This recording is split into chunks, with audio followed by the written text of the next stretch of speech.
Hi there folks, and welcome to a short and special episode by Coffeehouse Crime. Now, case updates aren't something that I usually cover here, but given the recent updates to this story and the number of people requesting it, I thought it'd be prudent to do so. In February 2017, Liberty German and Abigail Williams were hiking on the Delphi Historic Trail in Carroll County, Indiana. What followed was their untimely deaths and a very puzzling story. If you're not familiar with this case, then may I suggest that you refer back to my old video created last year. However, just a warning in advance, please excuse the ridiculous hair. Seriously, I was in the middle of lockdown and I had no access to a barber. Today's quick video includes a quick recap of the case, what we know about our newly arrested suspect, and what's next in the process. So please, if you don't mind, buckle up and get ready for the short deep dive. This is the updated case of Abigail Williams and Liberty German.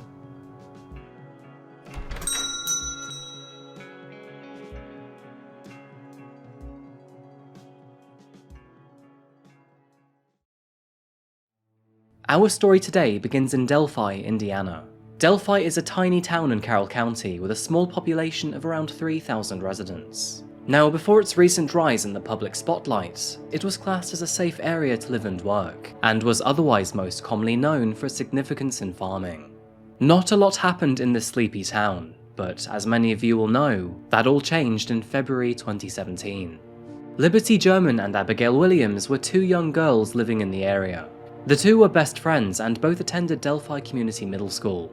It was a Monday on February 13th, 2017. Libby and Abby were hiking on the Delphi Historic Trail near the Monon High Bridge just east of Delphi in Carroll County, Indiana. The two girls were on a break from school, and it was an unusually warm day. At around 1 PM, a family member dropped them off near the bridge. And just over 1 hour later at 2:07 PM, Libby took this infamous photo of Abigail before posting it to Snapchat. But at 3:15 PM, when the two girls were due to be picked up, they never actually showed up. By 5:30 PM, authorities were informed of their disappearance, and unfortunately, the following day came with some very terrible news. Their bodies were found a short distance from the trail. What followed was a massive investigation into their deaths, and as it turns out, in the act of bravery and wit, the girls had actually recorded their killer. Shortly after their Snapchat post, a man approached them from the direction they had walked. Now, since he was acting strangely, Libby pulled out her phone and started recording the man. And her recording, as seen here, has given this individual the notorious nickname Bridge Guy.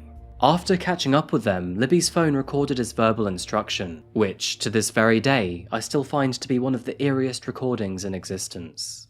Guys. Downhill. Guys.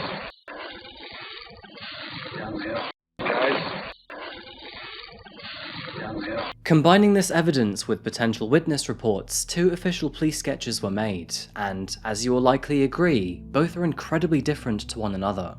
Now, several suspects came out of this, all of whom have since been declared as no longer a person of interest. But all of this changed just 2 weeks ago. Today is not a day to celebrate, but the arrest of Richard M. Allen of Delphi on 2 counts of murder is sure a major step in leading to the conclusion of this long-term and complex investigation. That today, actually last Friday, was the day. And an arrest has been made.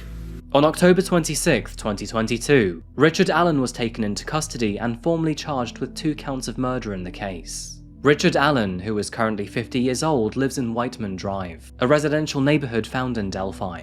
Both he and his wife, Kathy Allen, have owned the home since 2006, meaning they had been living at the address at the very time of the girls' deaths.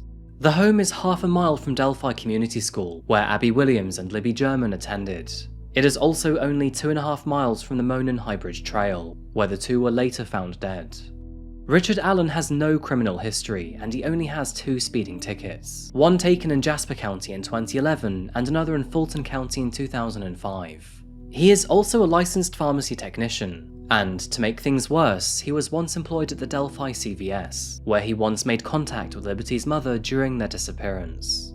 She had once entered the store to print off photos of Libby and Abby ahead of their funerals, where he then refused to charge her for this service. Now, unfortunately, there are complications to this story too. The arrest of Allen and the decision taken by prosecutors to keep all information about his arrest under seal have raised many questions in the case and fueled further speculation. Now, it is worth noting that authorities are keeping his probable cause affidavit and all other evidence out of the public spotlight to prevent this case from being jeopardized. And of course, amateur detectives all across the internet have been relentless on this case. For example, many have highlighted that this hat in Liberty's video looks very similar to his wife's hat in this picture. And this image could potentially be very sinister. If he is actually Bridge Guy, then Richard can be seen smiling at the local bar with his wanted poster up in the background.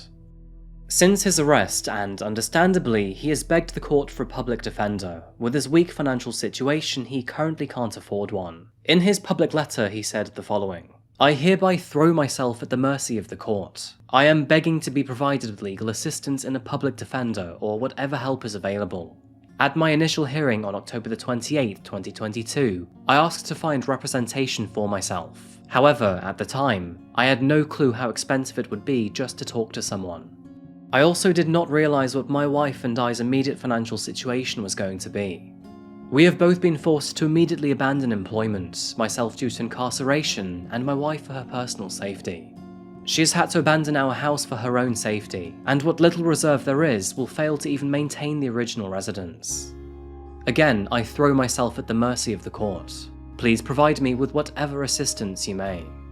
So, with all of these recent updates, what are the next steps? After being booked into the Carroll County Jail on October the 28th, he is now being held in a secret location for his own personal safety. No bond has been set, and his pre-trial is slated to begin in January 2023, with his trial scheduled for March of that same year. With investigators remaining tight-lipped on their evidence against Richard, it is unlikely that any extra information will be released to the public, so I guess we'll have to wait until March to find out. It is worth noting that a fundamental principle behind the right to a fair trial is that every person should be presumed innocent unless and until proven guilty.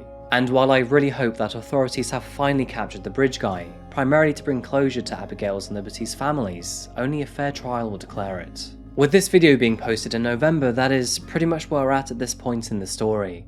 So on that note, that is all from me today, folks. I hope this small update has helped you better understand the Delphi case, and that you found this video useful. Now, being honest with you, this is not the usual type of video that I create. You're probably used to me creating longer form videos after the facts are straight. So on that note, I would love your feedback. Do you think that these short video case updates are something I should do moving forward? By the way, they would not replace any long form videos, it would simply be an extra to the channel. That's all from me today, folks, so thank you again for watching, and as always, I'll be back again very soon for another video. But until that moment arrives, please remember to look after each other and of course, stay safe. Thank you, and goodbye.